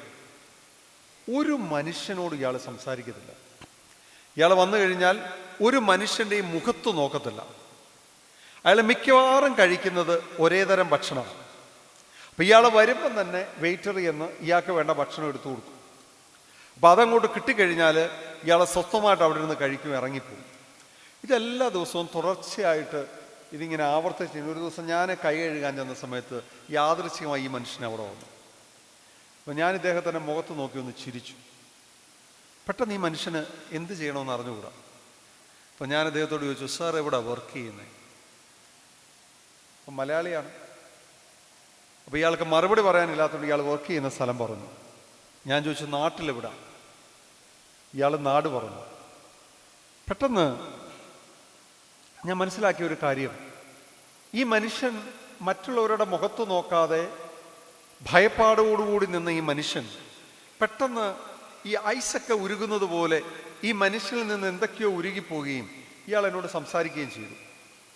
പിറ്റേ ദിവസം തൊട്ട് ഇയാൾ ഞാനിരിക്കുന്ന ടേബിളിന് അരികിൽ വന്നിരിക്കും. ഇയാൾ എന്നോട് സംസാരിക്കാൻ തുടങ്ങി. പക്ഷെ അപ്പോഴും അയാൾ എന്നോട് മാത്രമേ സംസാരിക്കത്തുള്ളൂ. മറ്റുള്ളവരോട് ഇടപെടാൻ ഒരു വൈമുഖ്യം ഉള്ള ഒരു മനുഷ്യനെ കാണുമ്പം നമ്മളൊന്ന് ചെല്ലണം, ഒന്ന് സംസാരിക്കണം. അവരുടെ ജീവിതത്തെ കുറച്ചുകൂടെ മനോഹരമാക്കാൻ നമുക്ക് സാധിക്കും. നമ്മുടെ ജീവിതത്തിൽ നിന്ന് ഏറ്റവും കൂടുതൽ ഒറ്റപ്പെട്ട് കഴിയുന്ന കൂട്ടർ ആരാന്നറിയാമോ? ആരാ? വാർദ്ധക്യത്തിലിരിക്കുന്ന മനുഷ്യരാ. പല വീടുകളിലും അപ്പച്ചന്മാരും അമ്മച്ചിമാരും മാത്രമേ ഉള്ളൂ. മക്കളൊക്കെ ഫോണിൽ കൂടെ വിളിക്കും, ആരും അടുത്തില്ല. നിങ്ങൾ എൻ്റെ വീട്ടിൽ പപ്പായും അമ്മയും, ഞാനും മറ്റൊരു വീട്ടിലാണ് താമസിക്കുന്നത്. എൻ്റെ വീട്ടിൽ പപ്പായും അമ്മയും അവരെ ഒറ്റയ്ക്കൊരു വീട്ടിലാണ് താമസിക്കുന്നത്. ആ വീട്ടിൽ ദിവസം 2 പ്രാവശ്യമെങ്കിലും ചെല്ലും. പക്ഷെ നമ്മൾ ചെല്ലുന്ന സമയത്ത് കുറേ കാര്യങ്ങൾ പറയാനുണ്ട്. ഞങ്ങളുടെ പള്ളിയിലെ അച്ഛനൊക്കെ ഞങ്ങളുടെ വീട്ടിലൊന്ന് ചെന്ന് കഴിഞ്ഞാൽ പപ്പായ്ക്കും അമ്മയ്ക്കും അതിനെക്കുറിച്ച് ഒരുപാട് സംസാരിക്കാനുണ്ട്. ഇന്ന് അച്ഛൻ വന്നിരുന്നു, കുറച്ചു നേരം ഇരുന്നു, കുറച്ചു നേരം സംസാരിച്ചു.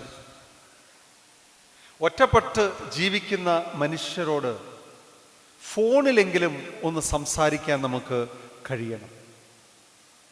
അവരുടെ ജീവിതം ചിലപ്പോഴെങ്കിലും കയ്പായി മാറും. ആ കയ്പ് നിറഞ്ഞ അനുഭവത്തിൽ മധുരമുള്ളതാക്കി തീർക്കാൻ വലിയ പ്രയാസമൊന്നുമില്ല. ഒന്ന് സംസാരിക്കുക, ഒന്ന് വിളിക്കുക, ഒന്ന് ചെല്ലുക, അല്പസമയം അവരോടൊത്ത് ഇരിക്കുക. ഈ സ്ത്രീക്ക് കയ്പിൻ്റെ അനുഭവത്തിലൂടെ കടന്നു പോകാനുള്ള മറ്റൊരു കാര്യം, ആത്മീയതയെക്കുറിച്ച് വളരെ വികലമായൊരു ധാരണയാണ് ഈ സ്ത്രീക്ക് ഉണ്ടായിരുന്നത്. കർത്താവ് വളരെ കാര്യമായിട്ട് ഈ സ്ത്രീയോട് പറയുകയാണ്, ഞാൻ തരുന്ന വെള്ളം കുടിക്കുന്നവന് ഒരു നാളും ദാഹിക്കുകയില്ല, അത് നിത്യജീവങ്കിലേക്ക് പൊങ്ങി വരുന്ന നീരുറവയായിത്തീരും. ക്രിസ്തു അപൂർവമായി മാത്രമേ ഇത്തരം ചില പ്രയോഗങ്ങളൊക്കെ നടത്തിയിട്ടുള്ളൂ. ക്രിസ്തുവിൻ്റെ പ്രയോഗം എന്താണ്? ഞാൻ തരുന്ന വെള്ളം നിത്യജീവങ്കിലേക്ക് പൊങ്ങി വരുന്ന നീരുറവയായി തീരും. ഇത് കേട്ടപ്പോൾ സ്ത്രീയുടെ മറുപടി എന്താണ്? സ്ത്രീ എന്താ പറയുന്നത്? എനിക്ക് ദാഹിക്കാതെയും ഞാൻ കോരുവാൻ ഇവിടെ വരെ വരാതെയും ഇരിക്കേണ്ടതിന് അതെനിക്ക് തരിക. കർത്താവ് നിത്യജീവന്റെ കാര്യം പറയുമ്പം ഈ സ്ത്രീ എന്താ പറഞ്ഞത്? സ്ത്രീക്ക് 2 ആവശ്യമുള്ളൂ. ഒന്നാമത്തെ ആവശ്യം എന്താണ്? എനിക്ക് ദാഹിക്കരുത്. രണ്ടാമത്തെ കാര്യം എന്താണ്? വെള്ളം കോരാൻ വേണ്ടി മെനക്കെട്ട് ഇവിടെ വരെ വരേണ്ട സാഹചര്യം എനിക്ക് ഉണ്ടാവരുത്. പലപ്പോഴും നമ്മുടെയൊക്കെ ജീവിതത്തിൽ നിത്യജീവനെക്കുറിച്ചുള്ള പ്രഭാഷണങ്ങളൊക്കെ നമ്മൾ കേൾക്കും.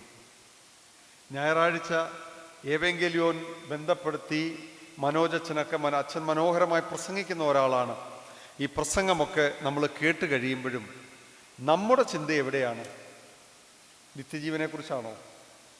പലപ്പോഴും നമ്മുടെ ചിന്ത വ്യാപരിക്കുന്നത്, സ്ത്രീകളാണെങ്കിൽ ഇന്ന് ചെന്നിട്ട് എന്ത് ഭക്ഷണമാണ് ഉണ്ടാക്കേണ്ടത് എന്നുള്ളതാണ് നമ്മുടെ ചിന്ത എന്ന് പറയുന്നത്.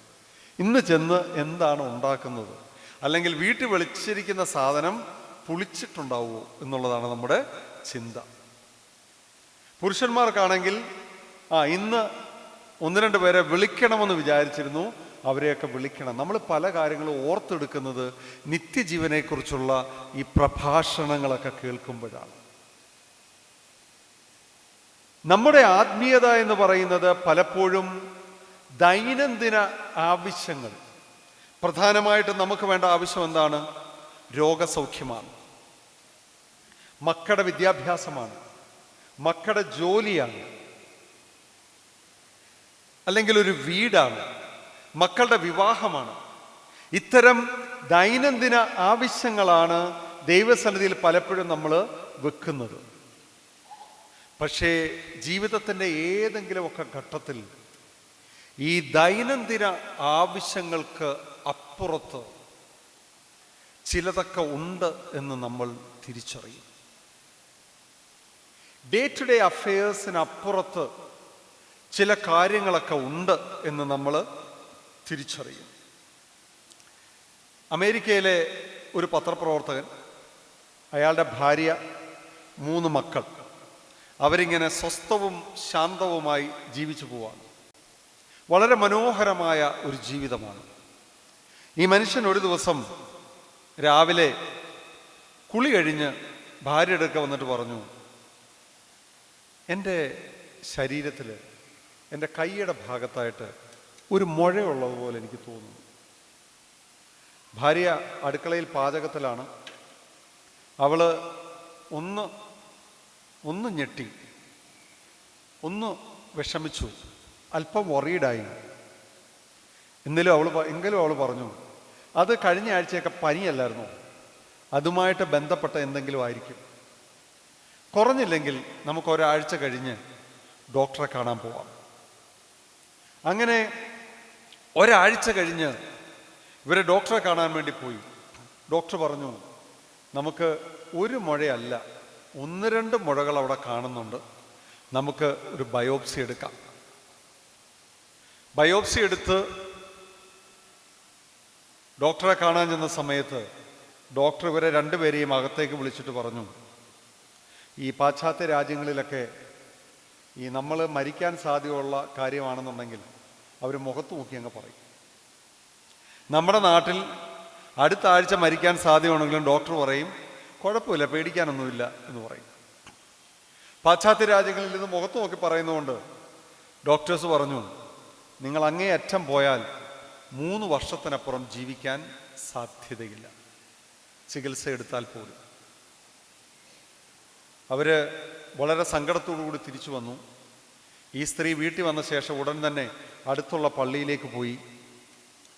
ഇവരുടെ വീടിൻ്റെ അന്തരീക്ഷം ആകെ മാറിപ്പോയി. ഭാര്യയും ഭർത്താവും തമ്മിലുള്ള സംസാരം കുറഞ്ഞു. ഭാര്യ മക്കളോട് ദേഷ്യപ്പെട്ടു തുടങ്ങി.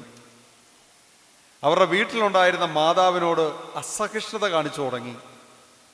ഭർത്താവ് രാത്രി അദ്ദേഹത്തിൻ്റെ പഠനമുറിയിൽ, അദ്ദേഹം ഒരു പത്രപ്രവർത്തകനാണ്, പഠനമുറിയിൽ അവിടെ തന്നെ കിടക്കാൻ തുടങ്ങി. കുറച്ച് ദിവസം കഴിഞ്ഞ സമയത്ത് ആദ്യത്തെ കീമോയ്ക്ക് വേണ്ടി ഇവർ പോകണം. ആ സമയത്ത് അവരുടെ വീട് തീർച്ചയായും ഒരു ശോകമൂകമായ ഒരു അന്തരീക്ഷമായി. കീമോയ്ക്ക് പോയി, കീമോ കഴിഞ്ഞ് തിരിച്ചു വരുന്ന വഴി ഭാര്യയാണ് ഡ്രൈവ് ചെയ്യുന്നത്. ഭർത്താവ് പിൻസീറ്റിൽ ഇങ്ങനെ കണ്ണടച്ചിരിക്കുകയാണ്. കുറച്ചു ദൂരം പോയി കഴിഞ്ഞപ്പം ഈ ഭർത്താവ് ഭാര്യയോട് പറഞ്ഞു, എവിടെയെങ്കിലും സൗകര്യമുള്ളിടത്ത് നീ വണ്ടി ഒന്ന് ഒതുക്കണം.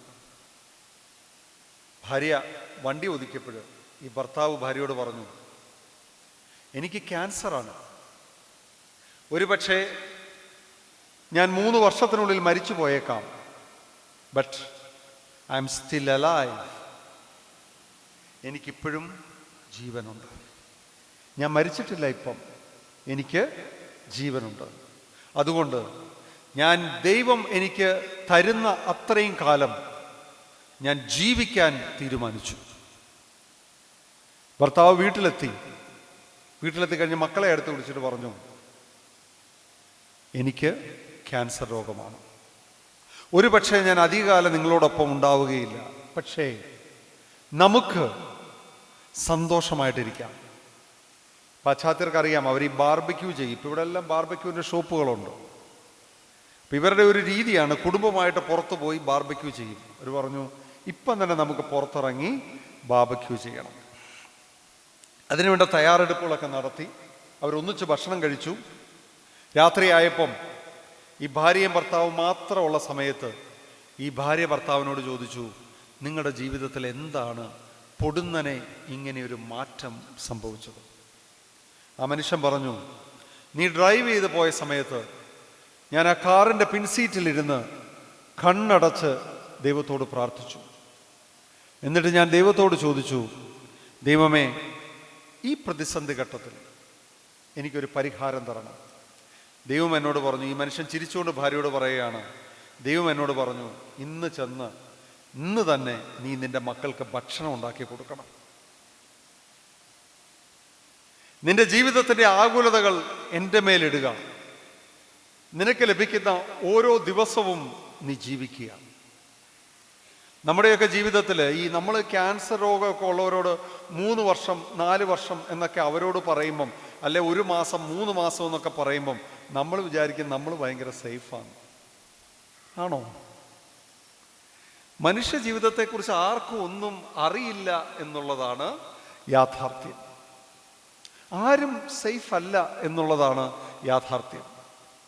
ദൈവം തന്നിരിക്കുന്ന ഓരോ നിമിഷത്തെയും എൻജോയ് ചെയ്ത് ജീവിക്കാൻ, പ്രതിസന്ധി ഘട്ടങ്ങളെ തരണം ചെയ്ത് മുന്നോട്ട് പോകുവാനുള്ള കൃപയാണ് ദൈവം നമുക്ക് നൽകുന്ന ഏറ്റവും വലിയ അനുഗ്രഹമെന്ന് പറയുന്നത്, കൃപ എന്ന് പറയുന്നത്. രോഗസൗഖ്യവും മക്കളുടെ ജോലിയും മക്കളുടെ വിവാഹവും വീടും ദൈനംദിന ആവശ്യങ്ങൾ ദൈവത്തിൻ്റെ മുമ്പിൽ നിർത്തുന്ന സമയത്ത് എന്തെല്ലാം കാര്യങ്ങൾക്ക് വേണ്ടി ദൈവത്തിന് നന്ദി പറയാം. ഇപ്പം നമ്മൾ രാവിലെ ഉണർന്നെണീക്കുന്നു, താങ്ക് യു ലോർഡ്. നമുക്ക് ഒരു ഗ്ലാസ് ചായ കുടിക്കാൻ കഴിയുന്നു. എത്രയോ മനുഷ്യർക്ക് ഗ്ലാസ്സിനകത്തൊന്നും ചായ കുടിക്കാൻ കഴിയുന്നില്ല. കഴുത്തിലും വയറിലും ഒക്കെ ട്യൂബുകൾ ചിലർക്ക് വേണ്ടി വരും. ഭക്ഷണം കഴിക്കാൻ സാധിക്കുന്നു, ബ്രേക്ക്ഫാസ്റ്റ് കഴിക്കാൻ സാധിക്കുന്നു, താങ്ക് യു ലോർഡ്. എൻ്റെ കണ്ണ് തുറന്ന് എൻ്റെ മക്കളെ, എൻ്റെ ഭാര്യയെ എനിക്ക് കാണാൻ സാധിക്കുന്നു, താങ്ക് യു ലോർഡ്. ഒരു സന്യാസിയും ശിഷ്യന്മാരും കൂടെ നടന്നു പോവായിരുന്നു. അവർ കാട്ടിൽ കൂടി ഇങ്ങനെ നടന്നു പോയി. ശിഷ്യന്മാർക്ക് വിശന്ന് പൊരിയുവാണ്. അപ്പം അവർ വിചാരിച്ചു, ഈ കാടങ്ങോട്ട് കഴിഞ്ഞ ഏതെങ്കിലും ഒരു ഗ്രാമം വരും, ആ ഗ്രാമത്തിൽ പോയി നമുക്ക് എന്തെങ്കിലും ഭക്ഷണം കിട്ടും. കുറേ ദൂരം പോയിട്ട് ഒന്നും കണ്ടില്ല, രാത്രിയായി. ഗുരു ശിഷ്യന്മാരോട് പറഞ്ഞു, നിങ്ങളെല്ലാവരും ഇനി പ്രാർത്ഥിച്ചിട്ട് കിടന്നു. ശിഷ്യന്മാർ വളരെ സങ്കടത്തോടുകൂടി വിശന്ന് പൊരിഞ്ഞിരിക്കുകയാണ്. അപ്പം ഗുരു പ്രാർത്ഥിക്കുകയാണ്, എൻ്റെ ഈശ്വര, ഇന്നത്തെ ദിവസം ഞങ്ങളുടെ ജീവിതത്തിൽ ചൊരിഞ്ഞു തന്ന സകല അനുഗ്രഹങ്ങൾക്കായിട്ടും നന്ദി. ഇത് കേട്ടിട്ട് ഒരു ശിഷ്യന് സഹിക്കാൻ പറ്റിയില്ല. ശിഷ്യൻ ഓടിച്ചെന്ന് ഗുരുവിനോട് ചോദിച്ചു, എന്തനുഗ്രഹമാണ് ഇന്നത്തെ ദിവസം നമ്മുടെ ജീവിതത്തിൽ ഉണ്ടായത്? ഗുരു പറഞ്ഞു, നമുക്ക് നല്ല വിശപ്പും നല്ല ദാഹവും തോന്നിയില്ലേ? അതാണ് ഇന്നത്തെ ദിവസം നമ്മുടെ ജീവിതത്തിലുള്ള അനുഗ്രഹം. ഈ നല്ല വിശപ്പും നല്ല ദാഹവും തോന്നുന്നതും ദൈവാനുഗ്രഹമാണ്. ഞാനിപ്പോഴും ഓർക്കുന്നുണ്ട്, കുറേ കാലം മുമ്പ് എൻ്റെ ഒരു സുഹൃത്ത് എനിക്ക് ഫോൺ ചെയ്തിട്ട് എന്നോട് പറഞ്ഞു, ഞാൻ മസ്കറ്റിൽ 2ാമത് ഞാൻ ജോലിക്ക് ചെയ്യുന്ന ഒരു കാലഘട്ടം. എന്നെ വിളിച്ചിട്ട് പറഞ്ഞു, നമ്മൾ തമ്മിൽ കാണുമെന്ന് വിചാരിച്ചതാണ്, പക്ഷേ എനിക്ക് കഴിഞ്ഞ 2 മാസമായിട്ട് എനിക്ക് തീരെ വിശപ്പില്ല. എനിക്ക് വിശപ്പ് തോന്നുന്നതേയില്ല. ഭക്ഷണപ്രിയനായ എനിക്ക് വിശപ്പ് തോന്നാത്തത് എന്തോ കുഴപ്പമുണ്ടെന്ന് എനിക്ക് തോന്നുന്നു. ഞാനൊന്ന് നാട്ടിൽ പോവാണ്. നാട്ടിൽ പോയിട്ട് വന്ന ശേഷം നമുക്ക് കാണാം.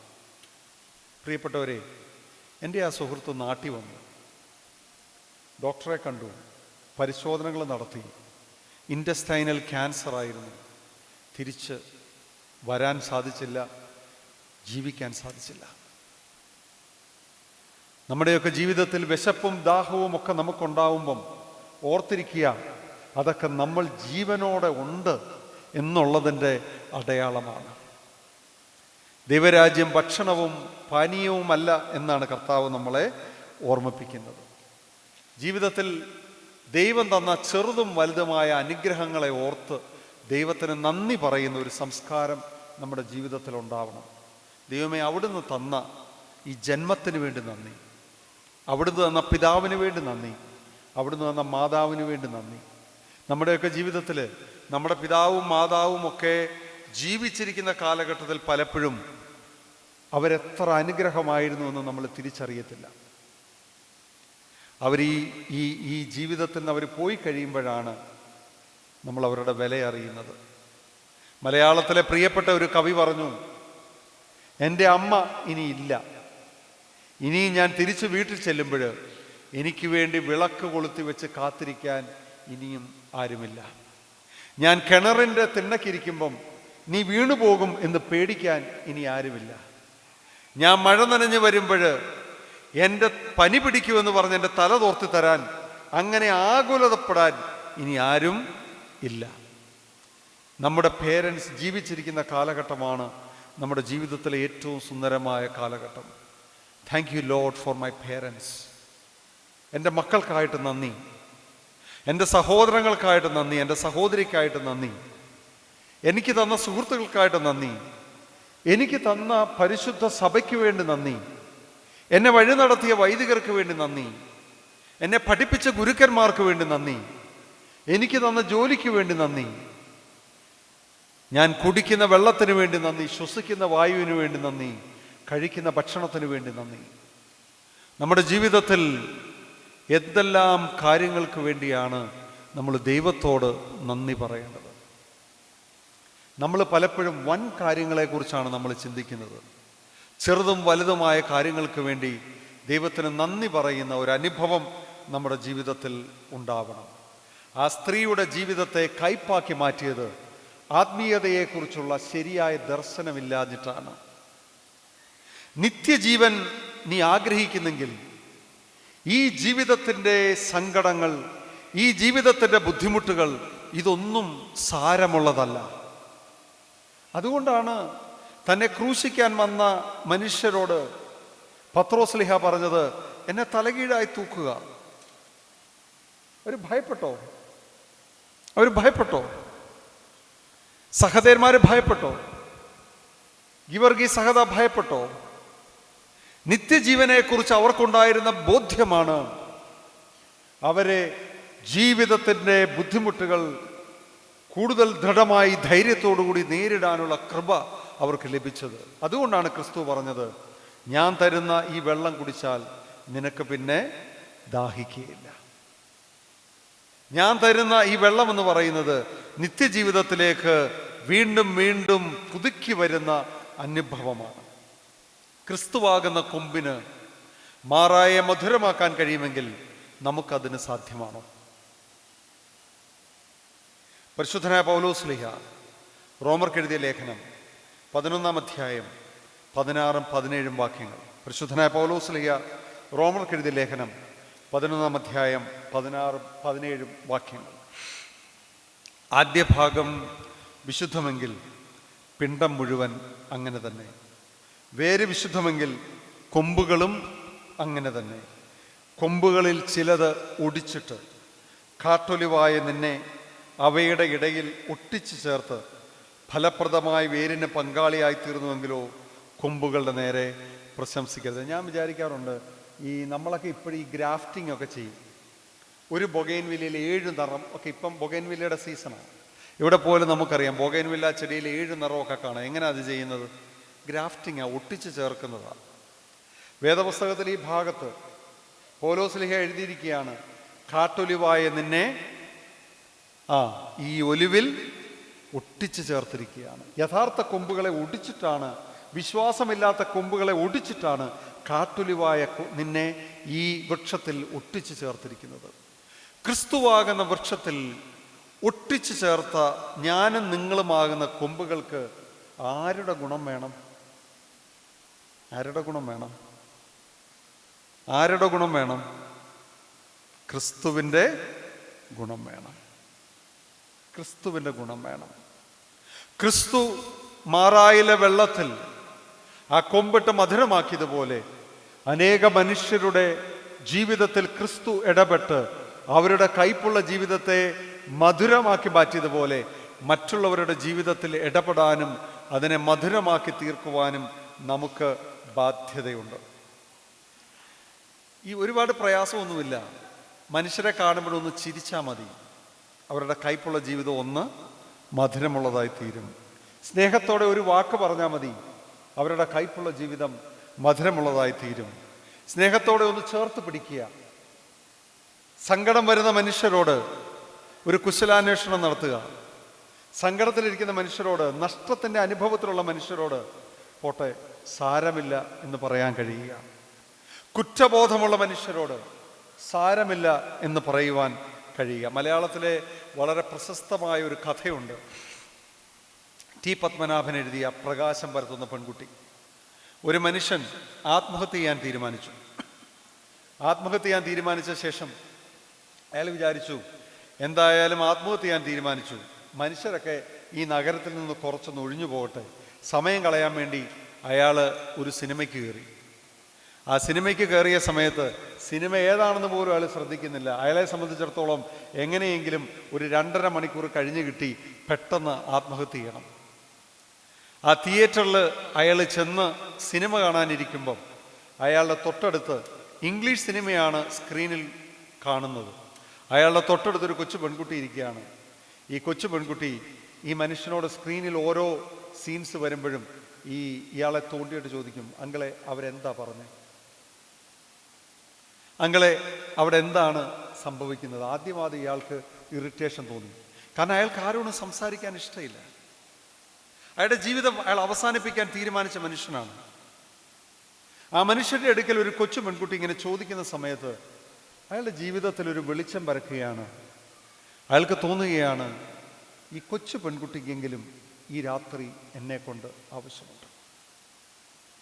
ഈ കൊച്ചു പെൺകുട്ടിക്കെങ്കിലും ഈ രാത്രി എന്നെ കൊണ്ട് ആവശ്യമുണ്ട്. നമ്മുടെ ജീവിതം കൊണ്ട് മറ്റുള്ളവർക്ക് ആവശ്യമുണ്ട് എന്ന് തോന്നുമ്പോഴാണ് നമുക്ക് ജീവിക്കാൻ തോന്നുന്നത്. ഇംഗ്ലീഷിൽ പറയും, you should lead A purposeful life.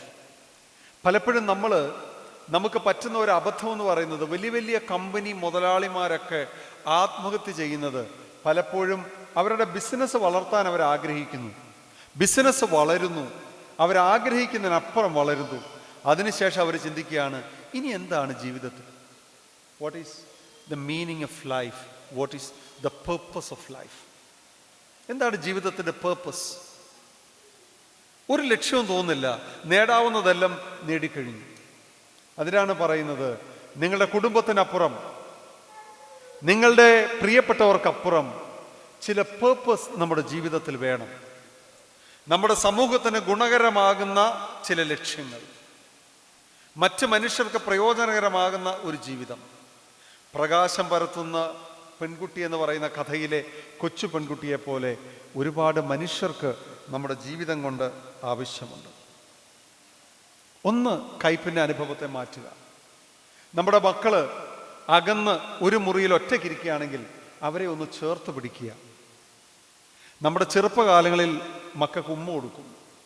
പക്ഷെ പലപ്പോഴും മക്കള് കൗമാരപ്രായമായി കഴിയുമ്പം നമ്മൾ ഈ ഉമ്മയൊക്കെ അങ്ങോട്ട് നിർത്തി നമ്മൾ ഒന്ന് മസിൽ പിടിക്കാൻ തുടങ്ങും.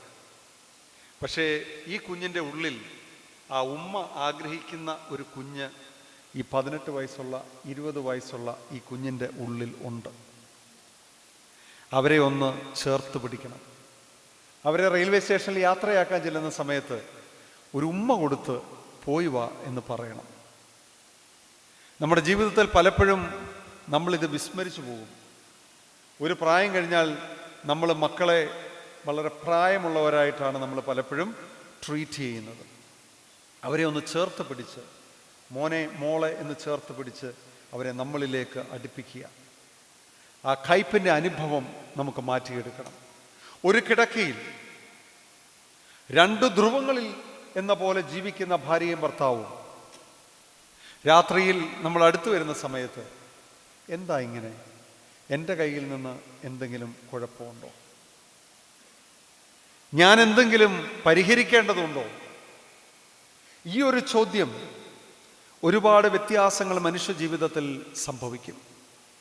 ആ ചോദ്യം ചോദിക്കാനുള്ള ആർജവം നമുക്കുണ്ടാവുന്നത് മാറായുടെ അനുഭവം നമുക്കുണ്ടെങ്കിലാണ്.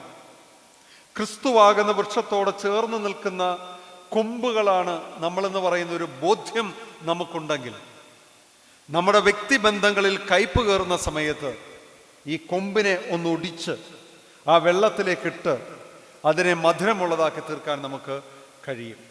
ഒരു കാര്യം പറഞ്ഞ് ഞാൻ അവസാനിപ്പിക്കുകയാണ്. ലോകപ്രശസ്തമായൊരു പുസ്തകമുണ്ട്, റിപ്പോർട്ട് ടു ഗ്രേക്കോ എന്ന് പറയുന്ന കസാൻ സാക്കിസിൻ്റെ ഒരു പുസ്തകമാണ്. ബിഷമൂർ കോളേജിൽ എന്നെ പഠിപ്പിച്ച ഒരു അധ്യാപകൻ ഏകദേശം 1992 കാലഘട്ടത്തിൽ എനിക്ക് കത്തെഴുതുമായിരുന്നു. അപ്പോൾ ആ സമയത്ത് സാറിൻ്റെ ഒരു കത്തിൽ സാർ എനിക്ക് എഴുതിയ ഒരു വാചകമാണ്. ഞാൻ ആ വാചകം എപ്പോഴും ഓർക്കും. അതിങ്ങനെയാണ്: I said to the almond tree, sister speak to me of God, and the almond tree blossomed. അതിൻ്റെ മലയാളം തർജ്ജമ ഇങ്ങനെയാണ്: ഞാൻ ബദാം വൃക്ഷത്തോട് പറഞ്ഞു, സഹോദരി എന്നോട് ദൈവത്തെക്കുറിച്ച് സംസാരിക്കുക. പെട്ടെന്ന് ആ വൃക്ഷം പൂവിട്ടു. ഞാൻ ബദാം വൃക്ഷത്തോട് പറഞ്ഞു, സഹോദരി എന്നോട് ദൈവത്തെക്കുറിച്ച് സംസാരിക്കുക. പെട്ടെന്ന് ആ ബദാം വൃക്ഷം പൂവിട്ടു. ഒരു വൃക്ഷത്തിന് ചെയ്യാൻ പറ്റുന്ന ഏറ്റവും നല്ല കാര്യമെന്ന് പറയുന്നത് പൂവിടുക എന്നുള്ളതാണ്. നമ്മുടെ ജീവിതത്തിൽ നമുക്ക് ചെയ്യാൻ പറ്റുന്ന ഏറ്റവും നല്ല കാര്യം നമ്മൾ ചെയ്യുമ്പോൾ നമ്മൾ ആരെക്കുറിച്ച് സംസാരിക്കുകയാണ്? നമ്മൾ ദൈവത്തെക്കുറിച്ച് മറ്റുള്ളവരോട് സംസാരിക്കുക. ആ ദൈവ അനുഭവത്തിലേക്ക് കടന്നു വരുവാൻ നമുക്ക് ഇടയാക്കട്ടെ. കൈപ്പേറിയ ജീവിതങ്ങളെ മധുരമുള്ളതാക്കി തീർക്കുക എന്നുള്ളതാണ് ക്രിസ്തീയ ജീവിതത്തിൻ്റെ വലിയൊരു ദൗത്യം. ആ ദൗത്യം നിറവേറ്റാൻ നമുക്ക് സാധിക്കട്ടെ. ഈ പരിശുദ്ധമായ ദിവസത്തിൽ ഇവിടെ വരാൻ ഒരവസരമൊരുക്കിയ ഏറ്റവും ആദരണീയനായ മനോജച്ചനോടും ഇടവകയുടെ ഭാരവാഹികളോടും അടുത്തും അകലെയും ഇരുന്ന് എൻ്റെ വാക്കുകൾ ശ്രദ്ധിച്ച എല്ലാ പ്രിയപ്പെട്ടവരോടുമുള്ള നന്ദി സ്നേഹവും അറിയിക്കുന്നു. ഒരു നിമിഷം നമുക്ക് പ്രാർത്ഥിക്കാം. ഞങ്ങളെ സ്നേഹിക്കുന്ന വാഴ്ത്തപ്പെട്ട സ്വർഗീയ പിതാവേ, കൈപ്പേറിയ അനുഭവങ്ങളെ മധുരമാക്കി മാറ്റാനുള്ള കൃപ ഞങ്ങളുടെ ജീവിതത്തിൽ ഞങ്ങൾക്ക് നൽകണമേ. ഞങ്ങളുടെ വ്യക്തി ജീവിതത്തിലെ കയ്പുകളെ അവിടുന്ന് മധുരമുള്ളതാക്കി മാറ്റണമേ. മാറായിലെ വെള്ളത്തെ അവിടുന്ന് മധുരമാക്കി തീർത്തതുപോലെ ദൈവമേ, മറ്റുള്ള മനുഷ്യരുടെ ജീവിതത്തെ, അവരുടെ ജീവിതത്തിലെ കൈപ്പേറിയ അനുഭവങ്ങളെ മധുരമാക്കി തീർക്കാൻ ചെറിയ പരിശ്രമമെങ്കിലും ചെയ്യാനുള്ള കൃപ അവിടുന്ന് ഞങ്ങളുടെ ജീവിതത്തിൽ ഞങ്ങൾക്ക് നൽകണമേ. ഈ സന്ധ്യയ്ക്കായി ഞങ്ങൾ നിന്നെ സ്തുതിക്കുന്നു. കേട്ട വചനത്തിനായി ഞങ്ങൾ നിന്നെ സ്തുതിക്കുന്നു. സകല അനുഗ്രഹങ്ങൾക്കും സകല കൃപകൾക്കുമായി ഞങ്ങൾ നിന്നെ സ്തുതിക്കുന്നു. സകലത് ഞങ്ങൾക്ക് വേണ്ടി ജീവൻ വെടിഞ്ഞ യേശു തമ്പുരാന്റെ നാമത്തിൽ അപേക്ഷിക്കുന്നു. കൃപയോടെ കേൾക്കുമാറാകണമേ.